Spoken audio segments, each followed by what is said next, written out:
और चावला जी के कंटेक्स्ट में मैं कहना चाहूँगा, चावला जी से जैसे बात आप कर रहे थे वैसा कुछ हमारे साथ भी चलता रहा काफ़ी। तो फिर लगा एक बार अचानक कि हम कर क्या रहे हैं, अभी अपनी दुकान पूरी भरी नहीं, काटना शुरू कर दिया। तो फिर एकदम वहाँ कुछ किसी ने जैसे गोद दिया और चुप होकर बैठ गए बस। तो 5 साल तक माँ जी को भी पता है, 5 साल तक पूरे यूपी में घूमते रहे, तो जो काम दिया गया था उसको करते रहे, दीक्षा भी देते रहे, सब करते रहे, रात रात और बैठते सब होता था।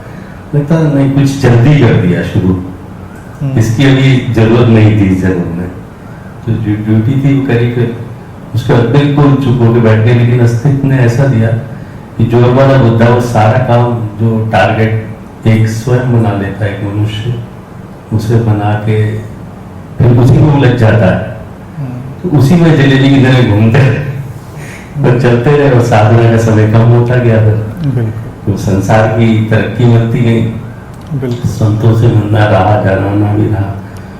तो पहले तो इस परिप्रेक्ष्य में भी इसमें थोड़ा सा हिंट दीजिए कि ऐसा सबके काम आएगा ये, बिल्कुल, क्योंकि आज की डेट में मार्केटिंग हो रही है, बिल्कुल, लोग ब्रांडिंग करके स्पिरिचुअल कोर्सेज बना रहे हैं, बिल्कुल, और वो कोर्स की ब्रांडिंग और स्पिरिचुअलिटी के कोर्स की डिजाइनिंग भी मैंने करी, जो बहुत आगे बढ़ा दी। 2007 में मैंने बना के एक पैकेज दिया था, वो उसको ज्यादा ही आगे चले गए। तो अभी सबके काम आए, ऐसी जगह ना। बिल्कुल बिल्कुल, आपने बहुत जेन्युइन बात पूछी है। और प्रश्न पूछने के लिए देखिए पवन जी से ऐसा प्रश्न पूछने के लिए हिम्मत भी चाहिए और ईमानदारी चाहिए। देखिए सबसे तो मैं चाहूँगा इतनी आपकी तारीफ होनी चाहिए कि इस मुकाम पर पहुंचकर इतनी ईमानदारी से कोई पूछता नहीं प्रश्न, तो ये चीज़ और फिर सबके काम आए वो बात बहुत ज़रूरी है, एक ये चीज़ है। और अस्तित्व शायद चाहता होगा इस सेशन में कम से कम ऐसा प्रश्न आए, तो आपका आना तो कई बार से मैं सुन रहा था आ रहे हैं, लेकिन इस सेशन में आए तो इस सेशन में भी हो सकता है कुछ लोग ऐसे जरूर होंगे जिनके बहुत काम की बात होगी। पहली चीज़, अध्यात्म के पैकेज डिज़ाइन लोग बनाते हैं, आपने भी बनाए जैसा कि आप कह रहे हैं, तो आप उसकी सारी निटी ग्रिटी और उसके सारी चीज़ों को जानते हैं, उसके खेल को भी जानते हैं, उसके सारे सिस्टम को भी जानते हैं। मेरा कहना है कि चीज़ें दो तरह से होती हैं, चीज़ें बांटी जाती हैं, बंटती भी हैं, लेकिन कुछ लोग दूर खड़े होकर देखते हैं और कुछ उस रिवर का हिस्सा होते हैं और बस वहीं अंतर पड़ता है। तो बहुत सारे लोगों को लगता है कि बांटा जाना है और ये बड़ी अड़चन की बात है, तब बनेंगे पैकेज और तब बनेंगे टीचर, बनेंगे मास्टर और बनेंगे जो भी नाम उनके दिए जाएं, लोग बहुत सारे नाम दे देते हैं उसमें, फिर आप उनको सिखाएंगे लोगों को, अंदर आपको कभी लगेगा कि शायद अभी बात पूरी हुई नहीं। यहाँ पर भी ये अनुभव बिल्कुल मेरे अनुभव से इसलिए इत्तेफाक रख रहा है, दोनों लोगों का अनुभव, चीज़ें चल रही थी। अभी हमारे उस इलाके के यहाँ पर 2-3 लोग हैं, अभी तो देखिए संजीव हैं, ये बिल्कुल मेरे क्लासमेट रहे, तो ये जानते हैं कि वो कितना पिछड़ा इलाका है, ये जो वो इलाका है वो टाउन, और वहाँ आपको बहुत चीज़ें उपलब्ध नहीं हैं, ना आपको लिटरेचर उपलब्ध है ना चीज़ें, लेकिन मिस्टीरियसली मेरे पास इतना कुछ उपलब्ध था, इतनी चीज़ें कि एज पर नॉलेज बिना वहाँ से कहीं गए हुए चीज़ें बिल्कुल बड़े सेटल्ड मुकाम पर थी।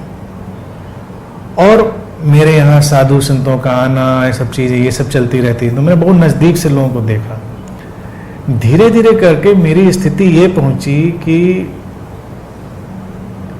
ये सब इतना बेकार है, प्रवचन देना, ज्ञान बांटना, लोगों को ज्ञान की शिक्षा देना, इसकी कोई उपयोगिता नहीं। और आज जैसे कोई मुझको देखे और मेरे पुराने उस अतीत को ना जानता हो, तो उसको वो देखेगा आप तो कितना एंजॉय कर रहे हैं बोलने में, बताने में, देखने में ऐसा ही लगेगा लोगों को। अभी है भी, क्योंकि मैं पूरी इंटेंसिटी से ही वो बात कर रहा हूँ। और मैं इस निष्कर्ष पे बिल्कुल था कि जीवन में कोई भी काम करना हो, लेकिन ये प्रवचन देने का और ये गुरु वाला काम तो कभी नहीं। लेकिन अस्तित्व कई बार आपको कुछ इशारे देना चाहता है, लेकिन फिर चीज़ें चलती रहीं और बहुत नज़दीक से मैं सारी चीज़ों को देखता रहा, गुरुओं के रंग ढंग, पैकेज, सारी चीज़ें। लेकिन फिर एक चीज़ ज़रूर है जो मैं कहूँगा कि अस्तित्व में कुछ एक कंपैशन की बात तो होती है, लेकिन वो कुछ अलग किस्म का कंपैशन है। वो कंपैशन पैकेज्ड कंपैशन नहीं है, यानी कि ऐसे देखा जाए मैं बहुत कंपैशनेट नहीं था कि कंपैशन बांटने निकल लिया, लेकिन अचानक कुछ ऐसा व्हील घूमा, लोग वैसी ही समस्याएं लेकर मेरे पास आने लगे जैसी समस्याओं से मैं खुद जूझा था। तो मुझे शेयर करने में उनसे ठीक लगा, मुझे कहा मुझे शेयर कर लेना चाहिए। फिर वो व्हील घूमता ही चला गया और एक दिन मैंने पाया कि अस्तित्व ने मुझे उस जगह खड़ा कर दिया जहाँ से मैं शेयर कर रहा हूँ। लेकिन न इसका कोई टारगेट था, न इसका कोई लक्ष्य था, आज भी कोई लक्ष्य नहीं। जो लोग बहुत पुराने जुड़े हुए हैं उनको मेरे पास कभी बेचैनी होती, उनको लगता है कि भाई देखिए गुरुओं का कितना एस्टेब्लिशमेंट है, किसी के इतने देशों में आश्रम और ये, और फिर वो कहेंगे कि आपकी बातों में इतनी इंटेंसिटी है, इतना फोर्स है, और आपका तो एक पिद्दी भर का भी आश्रम नहीं। बेचैनी है। लेकिन मैंने कभी उस दृष्टि से सोचा नहीं, न एग्जिस्टेंस में सोचने की वो चीज़ की, क्योंकि वो डिज़ायर या वो मुझे कभी आज की तारीख में भी नहीं लगती, पहले भी नहीं लगती थी। In spite of that things are happening, लोग आ रहे हैं, लोगों तक बातें जा रही हैं, क्योंकि वो उनकी ज़रूरत है, उनकी नीड है। अब एक पैकेज और नॉन पैकेज का सवाल देखा जाए, वो भी एक बड़ी अजीब सी चीज़ है। आप आए यहाँ, देखा होगा आपने, शिविर भी अटेंड किया। शिविर रखें तो शिविर का मतलब ही पैकेज होता है, यानी कि शिविर आप डिक्लेयर करें 3 दिन का तो पैकेज होना पड़ेगा उसमें। लेकिन क्या यहाँ कोई पैकेज था? यानी कि वो पैकेज थोड़ा मजबूरी वाला जैसा होता है कि मुझको मजबूरी में वो पैकेज की पूंछ पकड़नी पड़ती है, जिससे कि आए हुए लोगों को लगे कि हमने कुछ किया। लेकिन लोग आ रहे हैं और आएंगे, उनके अंदर प्यास है, जिज्ञासा है, और अगर सब अपने दिल में झांक कर इस समय देखेंगे, जितने भी सीकर आए होंगे, किसी को बहुत करने की इच्छा नहीं होगी। जो यहाँ पर आया है उसको कुछ क्लैरिटी चाहिए, उसको कुछ जीवन में कोई ऐसी धुंधली सी चीज़ है, वो बस हटने की डिमांड है। करने से वो थक चुके हैं, करने की उतनी डिमांड नहीं है। तो मुझे लगता है जब ये मिशनरी करना चलता है कि हम किसी को ध्यान ही कराएंगे, शिविर कराएंगे, कोई पैकेज कार्यक्रम कराएंगे, जो कि मैंने पहले दिन भी ये चीज़ क्लियर करी थी, अगर मैं अपना एजेंडा लेकर आऊँगा तो आपकी ओरिजिनलिटी को क्रैश कर दूंगा। यानी कि आपके अंदर जो है फिर वो चीज़ तो हमने सुपर इम्पोज कर दी, वो चीज़ तो रही नहीं, और आप चले अपनी ओरिजिनलिटी की तलाश में हैं। तो ये बड़ी थिन बॉर्डर लाइन है और बड़ी ही इस जो धुंधली सी सीमा रेखा है उसको समझकर व्यवहार करने की ज़रूरत है। इस शेयर करने की ज़रूरत भी है क्योंकि उसकी नीड है। हम लोग इंटरकनेक्टेड बीइंग हैं, वैसे ही चल रही है दुनिया। लेकिन शेयर करने के नाम पर अपनी चीज़ को इम्पोज करने की भी ज़रूरत नहीं है, यानी अपनी चीज़ों में उतना रस लेने की भी ज़रूरत नहीं है, फीडबैक या उन सब चीज़ों की। अब इतने लोग देखिए ध्यान वाले आते हैं, नए वालों को भी पता ही चल जाएगा 3 दिन में। जो इंटेलिजेंट होंगे पता चल गया होगा, जो उतने इंटेलिजेंट नहीं उनको 3-4 महीने में पता चलेगा, 3 साल में। लेकिन जो पुराने उनको सबको पता है। मैं सारी चीज़ बता देता हूँ पूरी इंटेंसिटी से, और फिर उसके बाद कभी किसी से नहीं पूछता कि ध्यान करते हो कि नहीं करते हो। आता भी नहीं कोई तब भी मैं उससे नहीं पूछता हूँ कि अब तुम आते नहीं। सारी चीजें क्यों? क्योंकि मुझे जब मैं इस मोमेंट पर भी बात कर रहा हूं तो मैं इतनी इंटेंसिटी टोटली एब्सोल्युटली कर रहा हूं जिसमें कोई कमी नहीं। ये बिल्कुल तय बात है। पर्सनल कोई एजेंडा नहीं, एक ये चीज है। इसीलिए बहुत सारे लोगों को लगता है कि ये बात अभी की अभी पूरी हो गई, खत्म हो गई, अब आगे की बात का कोई मतलब नहीं। ठीक है, तो एक तो ये है कि शेयरिंग की चीज को हमें इनकार नहीं करना है, लेकिन हमको मिशनरी टाइप के लोग भी नहीं बनाने हैं कि मिशनरी उस टाइप में आके वो चीजें लोगों के ऊपर इम्पोज करने लगे। लेकिन अपनी चीज को अपने अंदर संभाल के रखना, और फिर जब कोई आपके जैसा कहीं रास्ते में टकराए तो उसको शेयर करना, वो भी जरूरी है। वो हमारा एक नैतिक उत्तरदायित्व भी है, और अस्तित्व ने वो हमको जिम्मेदारी भी दी है कि ऐसे लोग टकराएंगे भी, मिलेंगे भी आपसे रास्ते में। तो उससे एक बड़ा खूबसूरत स्पिरिचुअल एटमॉस्फेयर बनेगा, बड़ी खूबसूरत फ्लावरिंग होगी इस देश में। और दोनों चीज़ें चल रही हैं। अभी देखिए बिल्कुल कमर्शियल एटमॉस्फेयर बना हुआ है, हर चीज़ का एक प्रोग्राम है। लेकिन पैरेलल ऐसी भी धाराएं जरूर चल रही हैं जहां पर कोई स्पेशल कैप्सूल प्रोग्राम नहीं है, लेकिन एक एक्चुअल चीज़ है जो मूव हो रही है, और उस एक्चुअल चीज़ को लेकर लोग आगे चल रहे हैं। भारत में देखा जाए तो हमेशा से अध्यात्म की दोनों धाराएं रही, दोनों दिशाएं रही।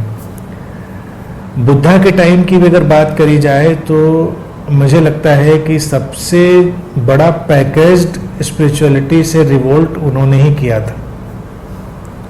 ये अलग है कि बाद में उन्हीं की चीज़ों को सबसे ज़्यादा पैकेज्ड स्पिरिचुअलिटी बना दिया गया कि वो बिल्कुल कन्फाइंड हो गई, प्रोग्राम में आ गई चीज़ें। कोई प्रोग्राम नहीं था उनका, प्रोग्राम अवेकनिंग। और देखिए एक बहुत खूबसूरत किताब आई थी, वियतनामी एक जो सेंट हैं, मास्टर हैं, टिक न्याथ हन, उन्होंने लिखी थी। उसका टाइटल लिया था जहाँ जहाँ चरण पड़े गौतम के। किताब का टाइटल ही बड़ा खूबसूरत था, इतना ही काफ़ी था कि वहाँ वहाँ उनके चरण पड़े, मतलब वो घूमते रहे यहाँ से वहाँ, वहाँ से वहाँ। कर क्या रहे हैं कि बस उसी से कहीं ना कहीं वो जो अवेकनिंग की वेव है, एनर्जी है, वो छूटती जा रही है। कोई ना कोई उसको कैच करेगा, कोई ना कोई उसको आगे ले जाएगा, किसी न किसी के अंदर ट्रांसफॉर्मेशन आएगा। अनेक अनेक रूपों में वो अपना काम कर रही है। तो मैं तो बल्कि ऐसे ही लोग विश भी करता हूँ, चाहता भी हूँ कि जो अपने अंदर एक अवेकनिंग में हों और वो मूव करें पूरी दुनिया में प्रैक्टिकली। और इस बात का समय साक्षी है कि कभी भी मैं किसी से ये नहीं चाहता कि जब मूव करें तो ऐसे घूमें कि मैं अनंत श्री का डिसाइपल हूँ, तो जब चीज़ जानो तो इसमें अनंत श्री का भी टैग शामिल हो। प्रेम से नाम आता है तो आएगा भी, वो भी बात है। बहुत दिन से बुद्धा का नाम अभी तक आ ही जाता है वो प्रेम से, लेकिन वो इम्पोज्ड नहीं होगी। इम्पोज उसको नहीं करना है किसी के ऊपर। लोग पूछेंगे, आपसे चीज़ें जानना चाहेंगे, तब आप अपना जेन्युइन एक्सपीरियंस शेयर कर दीजिए। जेन्युइन एक्सपीरियंस शेयर करने से लोगों का बहुत लाभ होगा, बहुत चीज़ें। अन्यथा हो जाएंगी सब उलझन चीज़ों में, तो उस उलझन में ना डाला जाए लोगों को। तो ऐसे लोग जो ऑनेस्टी से शेयर करें चीज़ें, तो बेहतर है कि उसकी चीज़ों की समझ वाले लोग भी हों। अब जैसे कि एक अभी बहुत मॉडर्न गुरु हैं, बहुत पॉपुलर हैं, तो उनके बहुत ही राइट हैंड मेरे पास आते थे। तो सोशल वर्क में भी बहुत काम करते हैं, समाज सेवा में भी। गुरुओं को समाज सेवा करने की भी एक मजबूरी बन जाती है कि अगर उनसे कोई पूछता है कि समाज के लिए आपने क्या किया, तो वो फिर जवाब दे पाए कि समाज के लिए मैंने देखो ये किया। तो ये कुछ वर्ष पहले की बात है जब बाढ़ आई हुई थी, जब लखनऊ में भी काफ़ी लक्ष्मण मैदान वगैरह सब बाढ़ में डूब गया था, बाराबंकी, और इस समय बाढ़ का काफ़ी प्रकोप था, कई गांव बह गए थे, लोग डूब रहे थे। तो वो जो मित्र थे, वो लीडर हैं स्पिरिचुअल, उनसे उनका डायरेक्ट कम्युनिकेशन था, और वो ये सब डॉक्यूमेंट्रीज और मूवीज इन सब पर काम करते थे। उन्होंने उनके लिए बहुत शूट भी किया हुआ था। तो उनके पास उनका फ़ोन आया, मेरे पास वो आए बहुत सैटर्ड, कहने लगे आज मैं बहुत दुखी हूँ, बहुत आहत हूँ, मैं समझ नहीं पा रहा हूँ क्या करूँ। मैंने कहा क्या? कहने गुरु जी का फ़ोन आया था, उन्होंने कहा कि बाढ़ आई हुई है, हम लोगों के लिए एक बड़ी अपॉर्चुनिटी है और कुछ फुटेज शूट कर लो, हम लोगों की पब्लिसिटी में बहुत काम आएगा।